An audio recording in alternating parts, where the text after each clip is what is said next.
Olá meus amigos, olá meus irmãos, graça e a paz de Jesus seja com todos vocês. É motivo de muita alegria nós estarmos aqui mais um dia, podendo estar ouvindo a palavra de Deus, podendo estar aprendendo com os ensinamentos das Escrituras, que é a própria palavra verdadeira e fiel do nosso Deus. Amém? Hoje nós estaremos aprendendo mais um pouquinho com os Salmos de número 147, lembrando que falta somente mais 3 dias para terminar a nossa campanha, mas eu creio que Deus vai continuar falando aos nossos corações, amém? O Salmo 147 diz assim, irmãos: Aleluia! Como é bom cantar louvores ao nosso Deus, como é agradável e próprio louvá-lo.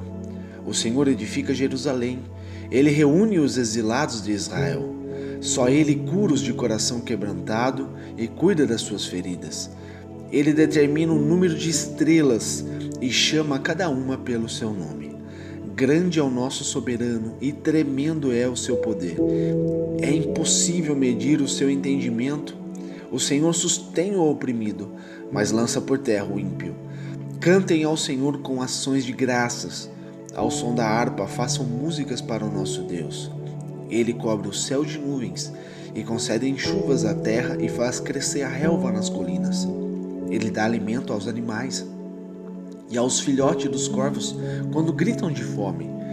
Não é a força do cavalo que lhe dá satisfação, nem é a agilidade do homem que lhe agrada. O Senhor se agrada dos que o temem, dos que colocam a esperança no seu amor leal. Exalte ao Senhor, ó Jerusalém, louve o seu Deus, ó Sião, pois ele reforçou as trancas de suas portas e abençoou o seu povo com que lhe habita. É Ele que mantém as suas fronteiras em segurança e que supre do melhor do trigo. Ele envia sua ordem à terra e sua palavra corre veloz. Faz cair a neve como lã e espalha a geada como cinza. Faz cair o gelo como se fosse pedra. Quem pode suportar o seu frio? Ele envia sua palavra e o gelo derrete. Envia o seu sopro e as águas tornam a correr. Ele revela a sua palavra a Jacó, os seus decretos e ordenanças a Israel. Ele não fez isso a nenhuma outra nação. Todas as outras desconhecem as suas ordenanças. Aleluia. Glórias a Deus, irmãos. A gente vê que esse salmo é algo muito profundo, porque depois de séculos do povo de Deus viveram uma rebeldia, atos de idolatria. A gente sabe pelo histórico do povo de Deus, do povo de Israel, eles foram castigados severamente por Deus. Deus usou o império da Assíria para castigar o reino do norte, às vezes chamado Israel ou Samaria na palavra de Deus. Depois o Senhor mandou os babilônios para destruir Jerusalém e levar a maioria dos sobreviventes ao exílio. A gente sabe que pela história diz que depois de 70 anos, o Senhor levou eles para serem purificados das suas práticas idólatras. E ali começaram a voltar para Jerusalém. O Senhor levantou pessoas, líderes, para conduzir o teu povo. Ali levantou Zorobabel, que conduziu um grupo grande, com a ajuda dos profetas Ageu, Zacarias. A gente vê que ali ele animou o povo a reconstruir o templo. Nas gerações seguintes, posterior a tudo isso que aconteceu, a gente vê também 2 ícones muito importantes nessa reconstrução. A gente vê sobre Esdras e Neemias. Eles voltaram ali para dar continuidade ao trabalho que Deus lhe havia confiado a essas pessoas, esses líderes. Ali eles lideraram, sabe, o povo de Deus, a vontade de Deus, e eles lidaram com muitos problemas internos e ameaças externas também, mas Deus deu a vitória para todos eles. A gente vê sobre a história, sobre o contexto da palavra de Deus, que Neemias uniu o povo para terminar a reconstrução dos muros da cidade, para aumentar ali a sua segurança. O Salmo 147 parece descrever a confiança e a gratidão do povo nessa situação. a situação da paz restaurada depois do exílio, depois de tanto tempo, o povo de Deus escravizado por causa dos teus atos, mas pela misericórdia do Senhor, pela bondade de Deus, o Senhor trouxe de volta esse povo e restaurou a sua sorte. A gente vê que esse salmo, naturalmente, ele se divide aqui em algumas partes muito importantes que a gente pode dar ênfase para a gente ter o maior entendimento do que o Senhor quer nos ensinar. E a gente vê que esse salmo ele inicia aqui com uma chamada para a gente adorar ao Senhor a todo tempo. Ele começa: louvai ao Senhor. Dos versos 1 ao 6, a gente vê aqui nos primeiros versos o salmista, ele começa a enumeração de motivos para eu e você adorarmos ao Senhor. Ele olha para cima, ele olha para o grande Deus que olha para baixo, para nós humanos. Deus, ele é onipotente e onisciente. Tudo ele pode, em todos os lugares ele está. A gente vê que no verso 5 aqui, identificando por nome todas as estrelas.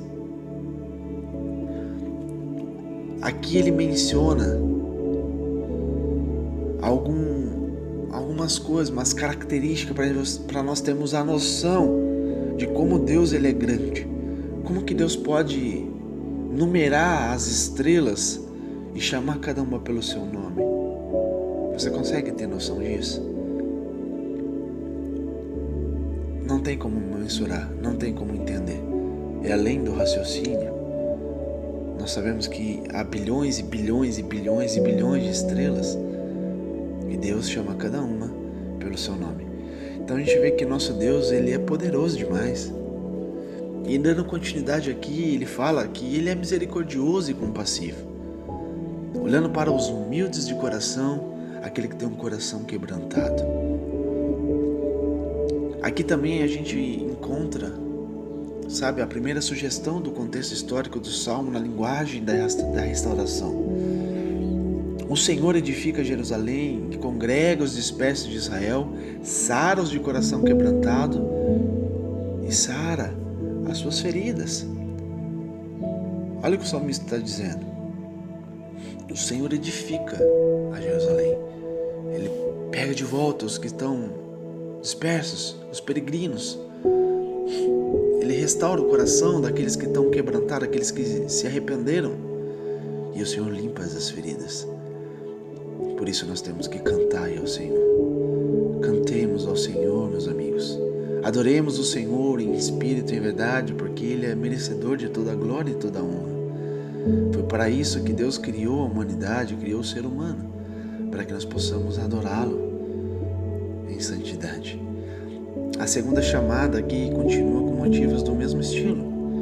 Por um lado, Deus é sublime, aquele que manda as chuvas do céu e não treme diante da força de cavalos e guerreiros. O salmista está dizendo que Deus não depende de nada humano.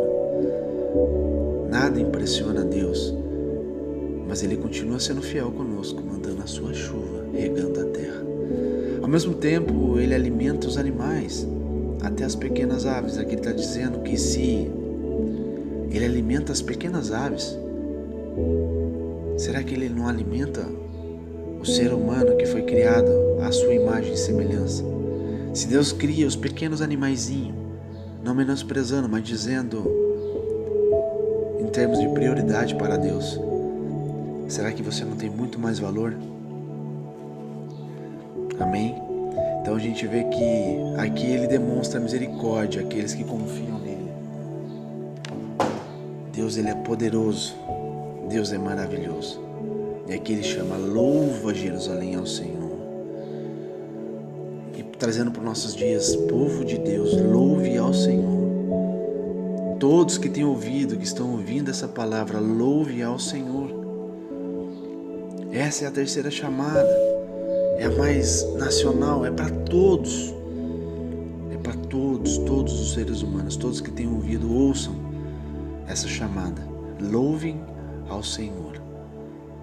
Focalizando aqui na sua bondade, a bondade de Deus para com seu povo. O povo escolhido como motivo de adoração. Aqui ele simboliza Jerusalém e Sião. São os sinônimos usados na construção paralela desse convite. A cidade principal dos judeus foi reforçada e abençoada por Deus, no versos 13. Deus, ele restaurou a paz do povo, lhes dando fartura em uma terra fértil. O versos 14 a 18 diz sobre isso, o que Deus faz para trazer a fartura. Até a neve e a geada se derretem para fornecer a água necessária para a terra ser produtiva. Se você quiser pesquisar no YouTube, essa maravilha que Deus faz até nos dias de hoje, Ele permite a neve, a geada, lá no Monte Negueb, no meio do deserto, que não tem água, não tem nada. E o Senhor permite ali congelar o monte.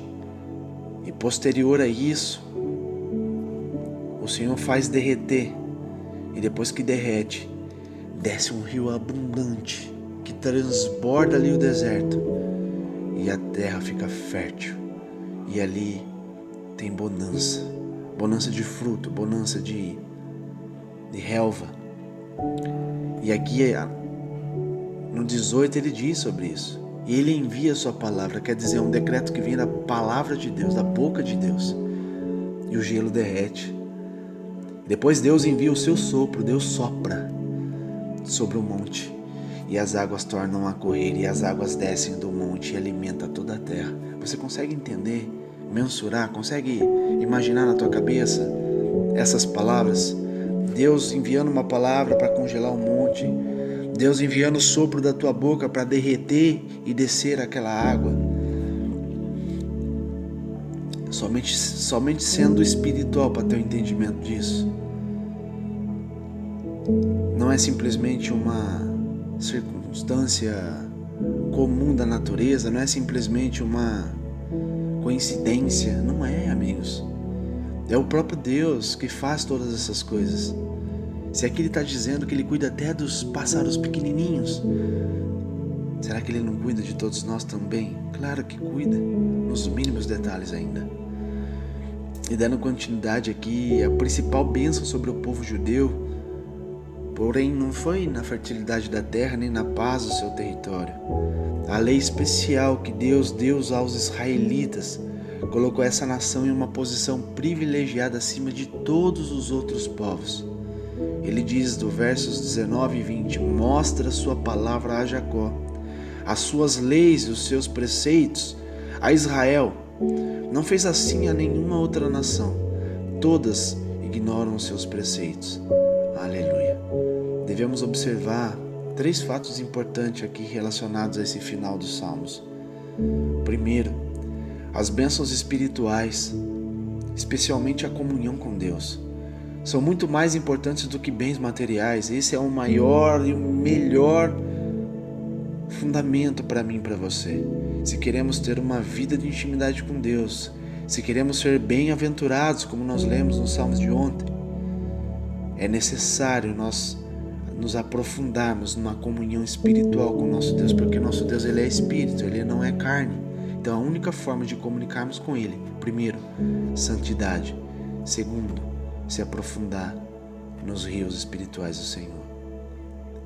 É a gente procurar essa comunhão com ele. E isso é muito mais importante do que qualquer outra coisa. Qualquer outra coisa, nada pode entrar na frente disso. Esse é o primeiro e mais importante. Segundo, durante a vigência da lei que Deus deu por meio de Moisés, lá no Monte Sinai, os israelitas ocupavam um lugar especial como o primogênito de Deus. Uma nação guiada por uma revelação especial. A gente vê isso lá em Êxodo 4:22, que fala a respeito disso. Fala assim, ó: então dirás a Faraó, assim diz o Senhor, Israel é meu filho, meu primogênito. Olha o que Deus fala. É muito lindo a gente ter o entendimento, sabe, meus amigos, que nós somos privilegiados. Nós somos privilegiados. Eu e você temos a oportunidade de ouvir a própria palavra de Deus. Isso que nós estamos ouvindo não é eu, mas sim o Espírito Santo de Deus trazendo para nós a revelação da palavra. Tanto eu quanto você estamos sendo abençoados por essa rica palavra. Lá em Romanos 3, o apóstolo Paulo ensina algo muito importante para mim e para você. Olha o que ele diz: que vantagens há então em ser judeu? Ou que utilidade há na circuncisão? Muita, em todos os sentidos, principalmente porque os judeus foram confiadas as palavras de Deus. Lá naquele contexto, naquele momento, o apóstolo Paulo está dizendo que os judeus eles foram um povo privilegiado, sim, um povo escolhido. Jesus veio para eles. Mas Deus é tão bom e tão misericordioso que tem a parábola do rei, que o Senhor preparou uma festa. O rei preparou uma festa muito grande para os seus. E no momento da festa, da abertura, ninguém compareceu. O rei olhou e viu que ninguém compareceu. E ele mandou os seus oficiais, ele mandou ali abrirem os portões para os gentios. E a casa lotou. Essa é a oportunidade. A palavra de Deus foi confiada agora a mim e a você, não somente aos judeus. Por amor de Jesus Cristo, por amor de Deus, eu e você fomos enxertados. Fomos enxertados e nós sabemos que o fruto do enxerto é muito melhor do que o fruto original. Sabemos que o fruto do enxerto é muito mais produtivo.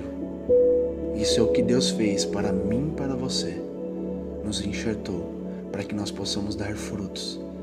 Por isso, meus amigos, meus irmãos, permita Deus trabalhar no seu coração, na sua mente, te lapidar para que você venha dar frutos ao reino do Senhor. Para que você possa transmitir a palavra de Deus que cura, transforma e liberta o ser humano de todas as mazelas. Eu e você fomos chamados para cumprir este propósito. Amém? Terceiro, essa vantagem, porém, foi limitada, pois Deus estendeu a todas as nações a mesma oportunidade da salvação por meio de Jesus Cristo, que é exatamente isso que nós estamos dizendo. A gente sabe que por amor do Senhor, nós tivemos essa rica oportunidade. Pedro disse lá em Atos 10, 34, ele falou que agora percebo verdadeiramente que Deus não trata as pessoas com parcialidade, mas de todas as nações aceita todo aquele que o teme e faz o que é justo. Basta simplesmente você colocar na posição, estender as tuas mãos e aceitar o Senhor Jesus na tua vida. Basta simplesmente você temer ao Senhor. Temer ao Senhor não é ter medo. Temer ao Senhor é obedecer à palavra de Deus e viver o que Deus aplica para nós. Isso é temer ao Senhor. É ter prudência. É ter consciência. Isso é temer a Deus. É tão poderoso que lá em Gálatas, na carta de Gálatas, o apóstolo Paulo também diz algo muito importante. Lá no capítulo 3, a partir do 26, o apóstolo Paulo fala que todos vocês são filhos de Deus mediante a fé em Cristo Jesus. É a única forma de eu e você sermos filhos de Deus, é através de Jesus Cristo. Por isso que Jesus fala, eu sou a verdade, o caminho e a vida. Eu sou o caminho, eu sou a vida, eu sou a verdade. Para nós nos tornarmos filhos de Deus, nós temos que aceitar Jesus na nossa vida. Temos que aceitar o sacrifício de Jesus por nós. Nós temos que, sim, confessar que Jesus é o nosso Senhor, que é o nosso Salvador. E viver o que Jesus nos ensina. Isso é se tornar filho de Deus. Porque ele diz aqui, pois os que em Cristo foram batizados, de Cristo se revestiram. Aqui já é também mais uma ordenança. Nós temos a obrigação, sim, de sermos batizados para sermos transformados em pequenos Cristos. Para que Cristo passe a habitar em nós o Espírito Santo de Deus. Ele continua dizendo, não há judeu e nem grego, escravo nem livre, homem nem mulher, pois todos são um em Cristo Jesus. Aqui quebrou essa divisão, que não existe mais a separação. Todos aqueles que aceitam Jesus em sua vida não tem mais separação, não tem mais diferença, nem judeu nem grego, nem escravo, nem livre, nem homem, nem mulher. Deus vê todos por igual. Posterior a aceitar Jesus em sua vida. E ele finaliza dizendo: e se vocês são de Cristo, são descendência de Abraão e herdeiros segundo a promessa. Você foi enxertado nessa aliança, nessa promessa tão grandiosa que Deus deu a Abraão, que todos seriam benditos. Benditos seriam o fruto dessa aliança, a aliança que Deus construiu através de Abraão. Amém? Então, meus amigos, essa é a palavra que Deus tem ao nosso coração no dia de hoje. Louvai ao Senhor, porque é bom e amável cantar louvores ao nosso Deus. Fica-lhe bem o cântico de louvor. Até aqui. Nunca deixe de adorar a Deus. Nunca deixe de louvar ao Senhor, independente das circunstâncias, da dificuldade que você esteja passando. Maior é o teu Deus do que todas essas coisas. Maior é a bondade e a misericórdia de Deus para contigo do que todas essas coisas. A palavra de Deus diz para todos nós que passa céu e passa terra, mas as minhas palavras jamais vão de passar. Tudo que Deus proferiu a teu respeito jamais passará. Todas elas se cumprirá, desde que você esteja em obediência, desde que você esteja na boa e na vontade agradável de Deus. Amém? Que isso possa enraizar no teu coração, essas palavras, que esse ensinamento que o Senhor nos trouxe, eu também me incluo, possa criar raiz no nosso coração, nos trazer entendimento sobre tudo que devemos fazer de nossas vidas, para que o Senhor continue trabalhando em nós, para que nós possamos fazer para Deus aquilo que Ele confiou a nós. Amém? Que Deus te abençoe. Esse é o Salmos de número 147 e eu creio que Deus está falando ao seu coração. Por isso, não deixe de compartilhar essa palavra entre seus amigos, teus irmãos. Eu creio que você, da mesma forma que está sendo abençoado, você também pode edificar uma outra vida, outra pessoa que necessita ouvir essa palavra. Amém? Deus te abençoe. Sou o evangelista Fábio Palini. Entre na minha página, clique em curtir. Você ajuda o Facebook a entender que é produtivo tudo isso que eu estou dizendo. Que Deus te abençoe.